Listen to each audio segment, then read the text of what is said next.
So before we go today, I do want to kind of give you a kind of an overview of some of the things we've been working on. So we've really moved to this idea where we're kind of looking at themes and multiple experiments over time. And sometimes I think we sort of taste the wines this way, but you don't get to see the bigger picture of that. So I did want to give you a little bit of a quick overview of what we found with some of the things that we looked at this year, and also really as a way of trying to solicit folks willing to do experiments, trying to sort of spark some ideas for experiments for next year. But I would also say that you're in no way constrained to the things I'm about to talk about for experiments. So if there is something that you've read in Wine Business Monthly, or you saw in the latest catalog that came in, or anything like that, that you're interested in experimenting within your own vineyard or winery, again, please just let me know, and I would love to come alongside of you and just help to structure that, get you access to some laboratory testing, bring it out for sensory analysis and that sort of thing. So I'm going to go ahead and share my screen again and just give you, like I said, give kind of a quick overview of some of the things we've been looking at. Let's see, does that work? Yeah. There we go. So those of you that have come to a lot of WRE things know that we've spent a lot of time looking at protein instability in our aromatic white wines. In 2018, we looked at some things in terms of just the difference in overall bentonite addition with fermenting on bentonite versus just doing those additions later on. And what we really found is that fermenting on bentonite reduces the addition you need to do later on, but it doesn't really diminish the overall addition. And when we put those two wines, those two stable wines up next to each other, there weren't real big sensory differences there. In 2018, we also sort of looked at using some other products that were recommended, like tannins or special proteases, to try to decrease that protein instability without very much luck, which means we weren't very satisfied with the answers to that. So we came back to that in 2019. And in 2019, we basically started looking at fermenting on very large amounts of bentonite. So in 2018, we were sort of looking at maybe 40 grams per hectoliter. 2019, particularly because there was a product in the Scott Labs catalog that showed up called Firmovent that was recommending very high rates, like 150 to 300. And we just kind of wanted to check that out to say, does it really work to do that? What's the sensory on that? And does it slow down fermentation? And it turns out it doesn't slow down fermentation. We ended up with stable wines in Traminette, Sauvignon Blanc, and Pinot Gris, all of which are generally very unstable. They were stable at the end of fermentation. And we didn't really see big differences in sensory characters if we fermented on the big amount of bentonite or if we stabilized it later. There was no significant differences there. There are a couple things with that big amount of fermentation bentonite. Adding that much bentonite during fermentation does have the possibility of introducing some iron, depending on the kind of bentonite that you're using. Some are lower than others, but they all have some. And we did have at least one barrel that kind of got oxidized. So if you're going to use that approach, you need to think about oxidation. But there's lots of questions that remain about this. Many of you may have realized, or may have seen this in your own protein instability numbers, but 2019 was a pretty low protein instability year for us, whereas 2018 was a very high protein instability year for us. There's a lot of reasons behind that. But the question is with this sort of approach of big bentonite adds during fermentation, would that work in these years that we have much higher protein instabilities? And then another thing that came out as I was sort of looking through the literature on this is that it does seem that chitosan has some efficacy in taking down protein instability. There's a molecular mechanism that makes sense for that. But right now, sort of the levels that we see in the literature for that chitosan add are somewhat high, meaning that it might be also, chitosan can be kind of expensive. So we're sort of looking at whether that would be a reasonable way to be taking down some of this protein instability, maybe in conjunction with bentonite, but trying to find an affordable way to do that. So we may end up finding some ways to look at that for next year. But then the other thing that came out through that literature is some yeast actually have chitin. Well, yeast all have chitin in their cell walls, and some have more than others. And so yeast strains that basically are hybrids between Cerevisiae and Paradoxus have even more chitin. And so that presents this possibility that we could utilize that either for fermentation or for yeast mining on the other side to try to get at that protein instability without that huge bentonite addition. We've also had a number of experiments on stabulation and sort of the related idea of thiols over the years. Just this year, we had 2 stabulation experiments. There are a number of other ones in the WRE archives. But basically, just looking at this idea of stabulation as a way of increasing the fruitiness both in Chardonnay and in Rosé. And we found that that indeed did happen, but really that's really tamped down if you don't really protect everything from oxidation through aging. So it works to pump up the thiols, but there's some real protection that you need to do in order to keep that, because the thiols can degrade pretty quickly. If you're interested in sort of any of these sort of thiol-driven experiments, there are many different ways that we can look at increasing the thiol components in your wines, and I'd love to talk to you about those if you're interested in playing with that a little bit.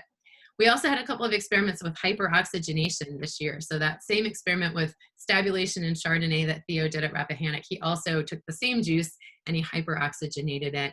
And then we had an experiment at Early Mountain looking at hyperoxygenation in Petit Manseng. And sort of as the cognate to stabulation, hyperoxygenation kind of does the opposite. It tends to bring out the mineral characteristics of the wine. People get freaked out because the juice is super brown, but I promise you the wine is not super brown. We didn't have any indication of browning in those wines. And in fact, it's supposed to lead to greater ageability and less browning over time because you've taken out the browning components to them. And this may be something to take out some phenolics in Petit Manseng if you do some hard pressing to bring the acid down, but you want to get some of the phenolics out. Hyperox might be an option for that. And then when we sort of think about whether people liked the Chardonnay that was stabulated or hyperoxygenated, really the take-home message was they were just very different styles. And so this idea of stabulation or hyperoxygenation, those are just different things in the toolkit to sort of take what you've got and express a style into that. Or if you've got a lot of Chardonnay, maybe not this year, but a normal year, if you have a lot of Chardonnay and need to make 2 different products, these would be some approaches to help you differentiate those products. One quick thing about hyperoxygenation, you are running things through hoses and carts and everything else and in unsulfured juice. And in the Chardonnay experiment, we did see some malolactic fermentation where we didn't see it in the other treatments of Chardonnay. So just realizing if you are going to be doing hyperoxygenation, really good cellar hygiene is important if you don't want to go through malolactic. And we can imagine there are probably some other microbes in there as well. It's just a lot of exposure of juice to a lot of surfaces without any sulfur. And then the last thing is Early Mountain did, and their experiment also included sort of a treatment that we called permissive oxygen, which was not using sulfur at crush, not using sulfur in the press pan or during settling, but not going through the whole steps of pumping that wine all the time. And we were able to see some of the same results in terms of sort of bringing out some more mineral character, tamping down some of the tropical flavor of that without having to go through all of that pumping mechanism. So permissive oxygen may just be a way of achieving that or a portion of that without sort of going all the way for Hyperox. So if you're interested in Hyperox, again, there's a couple of additional measurements we tend to take with that, and I'm happy to get you set up to do that.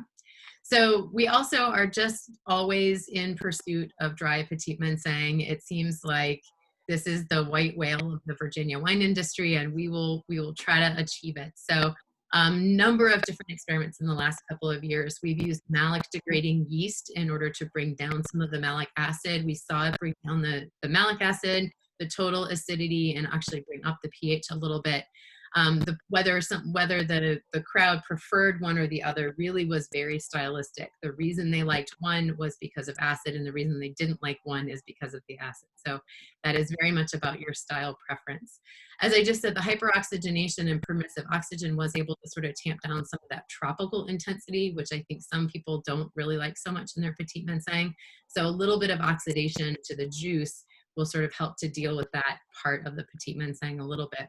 Last year, we started tracking ripening kinetics in Petit Manseng, and we were able to basically see in a lot of different places, the bricks go up and up and up when the pH barely moves, which gives us some clue to what's going on there. And we also saw very differences in pH between areas, which gives us some clue that some vineyard management practices might be helpful in achieving a little bit better balance in the chemistry for Petit Manseng. And even I think site selection might be part of what we need to look at with that as well. But we also did some where we picked the Petit Manseng at different levels of Brix and acid, made those into dry wines and just looked at balance. And it does turn out that there's sort of this range of a ripeness index that I found in the literature, which is basically just a calculation from Brix and pH that does tend to get us a little bit more in balance. And so when you're trying to make that pick decision for dry Petit Manseng, you know, you can't do everything by the numbers, but it does sort of give you a range to be looking at, like, when should I start, like, what level of alcohol versus acid am I going to get anywhere balanced? There was an experiment looking at watering back of the Petit Manseng. So again, a lot of times we want to use Petit Manseng dry and we want to use it as a blender. And if it doesn't finish fermentation because it's at 26 or 27 Brix with a really low pH, it just really becomes very unusable in the winery. And I think most of us have had Petit Manseng stick somewhere that it's really hard to blend it. So we did have one experiment of watering back the Petit Manseng in order to get it to finish fermentation. It did finish. And I think by and large, we kind of thought as a group that that was a more useful blending tool. It did sort of have a little bit of dilution of its flavor as well, but it did allow it to finish and make a better blending tool than the one that got stuck at about 1% residual sugar. And then in 2018, we did have an experiment with Petit Manseng of complete skin fermentation, which again was a very interesting and somewhat controversial result. So this wine finished fermentation with a pH of 4.2. It went through full malolactic fermentation and had a very different flavor profile than what we usually would think of with Petit Manseng. It did have some volatile acidity just because it was 2018 and there were a lot of things going on there. But there was some curiosity in terms of, as with many skin fermented white wines, what would happen if it was given proper time to age some of those phenolics so that it could maybe get to a little bit more pleasant expression. But that leaves us with lots of, there's not one answer here for sure, and there's still lots of ideas out there to try if you are continually in pursuit of your dry Petit Manseng. So again, we can look at some things in the vineyard to see if we can help with some of that acid profile. There are some non-Saccharomyces yeast that might be helpful with de-acidification. We could also look into actually trying to work on that malolactic fermentation a little bit and see what that effect would be. And then also we can work with the potassium that's naturally in the skins of our Petit Manseng and see if we can use that potassium to precipitate out some of our acid. Usually when we do that, we get some phenolics along the way, so we probably have to deal with the phenolics as well. But still lots of questions to be dealt with Petit Manseng. There's lots of different yeast strains, restrain experiments that have been done throughout the lifetime of the WRE, but again, we've seen different yeast strains used to acidify or de-acidify, to really pump up aromatic precursors, to make sure aromatic precursors get released. And of course, always the question of ambient fermentation. So, you know, yeast strains, they're sort of the simplest experiment to do, but they really can be very powerful in sort of fine tuning your winemaking. So if there's something that you're looking at in your cellar, a yeast experiment is always a very straightforward thing to be able to do. You know, you need 2 T-bins or a couple of barrels, and it's pretty approachable. And then there's the whole world of non-Saccharomyces yeast. We started to work on that a little bit this year with bioprotection of some of the non-Saccharomyces yeast products that are out there. But again, 2019 was a very different microbial year for us than some of the ones that we're used to. So some of the questions remain, what would be the effect of these things in some of our higher microbial load years? And also, do we just need sort of higher amounts to start with because we in Virginia start with a higher microbial load to begin with? So lots still to be discovered and explored with non-Saccharomyces yeast. Many of you were able to sort of experience the chaptalization experiments a couple of weeks ago. I think this was a really powerful one for us to say, this is something we're all doing. And again, thinking about what target am I going to, how do I decide what that target is, and what are the effects of that? So again, you know, we saw the effect of chaptalization in Mathieu's Merlot, leading to increased ripeness, aromatic intensity, and fruit intensity. There will probably be lots of opportunities for that in a growing year such as this, when we have a really kind of cool season going on out there, and a lot of people are coming off of secondaries. So if you're interested, again, chaptalization is something that's pretty easy to set up as an experiment in your winery and could really make a big difference in terms of the perception of your wines when you're finished. And then we started to just sort of look at a number of different things with ripening kinetics. I mentioned the work with Petit Manseng. We're also just sort of looking at the use of the sugar per berry measurement as an additional measurement in terms of pick decisions, and also looking at phenolic ripeness, how those phenolics are ripening, and if there's some way that we can measure those in real time. I did a great press article on that a couple of months ago. I'll probably rerun that through the WRE newsletter if anybody's interested in that work. But sugar per berry is a very simple measurement to do and can again give you some real insight into your ripening kinetics. And if you're interested in phenolic monitoring, I will probably be running some phenolics in the lab through harvest, and I would love to solicit folks in terms, if you're willing to sort of participate in sending me samples to do that. I would love to talk to you about that. This is acid management in Petit Verdot is a perennial issue that we have in Virginia wines, and these are sort of some ongoing projects that haven't been fully rolled out in terms of presentation yet, but I would love to just throw this out there in case anybody is willing to participate in this next year. This past year, Mathieu Finot tried to cold stabilize the press fraction of his Petit Verdot in order to drop out the potassium prior to acid addition to try to keep that acid.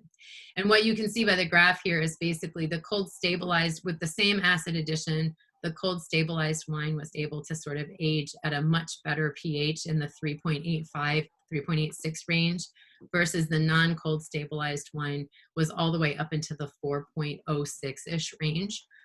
It's a little bit tricky. We're sort of picking at some ways to do this better this coming year. But if you're interested in sort of thinking about that, if you're like, what is she talking about?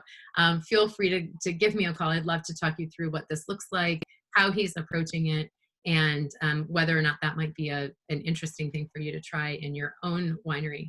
There's also a couple of other things we're looking at in terms of acid management, just sort of saying, how do I know how much acid to add to my Petit Verdot at the upfront? Because it's a pretty tough decision to make, given the potassium in the skins of those. And then lastly, most of you were able to taste the Trump crop load study either at VVA or through the virtual sensory session. We've gone through that data quite a bit, but basically what we saw is we didn't really see that big of differences between a crop load of about 3 tons to the acre versus 4.5 tons to the acre. We did see some differences in phenolics and color in the grapes themselves, and really subtle differences potentially in those wines. But again, that was in 2019. There might be some questions about whether we would see the same results either in a different growing year like this one, where it's cooler and we might not have the same ripening characteristics, or if we looked at different varieties, like Cabernet Franc might have a very different expression at those crop loads. So, and again, what's happening in the vineyard is very vineyard specific. So if you're interested in joining that study and sort of having some a good vineyard setup so that we can get some good vineyard data and sort of fine tune that for your own work, we would love to have you come on board for that. So, I think in the end, I just want to kind of say, why would you want to do an experiment instead of just sort of try something and not have it be a formal experiment? And if any of these things are interesting and you just want to do them because they're fun or you want to find out, that's fine. But there are some reasons to sort of do a formal experiment along the way. I think having yourself think about what's the next step in my winemaking, what's the next thing to fine tune is a really good practice as a winemaker. But it also helps us to see what's in the literature and decide how does that apply to our Virginia fruit and how does it apply to your specific vineyard or winery situation. So just sort of doing that last step of application of the things that we see coming out of the literature. And again, there's lots of different questions to get at. But I think it's good to always just be taking that next step toward the next step in quality or the next step in efficiency or the next step in affordability, whatever it is the situation is at your winery or your vineyard right now that you need to sort of move one step forward. But the other thing is when you do WRE experiments, you do get full lab testing on the wines that are part of the experiment. And sometimes that includes things that you wouldn't normally be monitoring. So it does give you a little bit of a snapshot to what the chemistry is in your own vineyard or winery and sort of how that fits within the larger range of norms that you might have. And then lastly, when you do these as formal experiments, we really do try to get them tasted through sensory sessions like this one. So you get the feedback of your peers in terms of what's going on with that winemaking, what their impressions are as well. And as Kirsty said, it's very different when you taste your own wines blind than when you taste your wines not blind. And so I think it gives us some insight that way as well. So I just would like, again, to offer a blanket invitation to consider WRE experiments for next year. It's really in the next several weeks that we're going to be putting those together and sort of figuring out what the themes are going to be.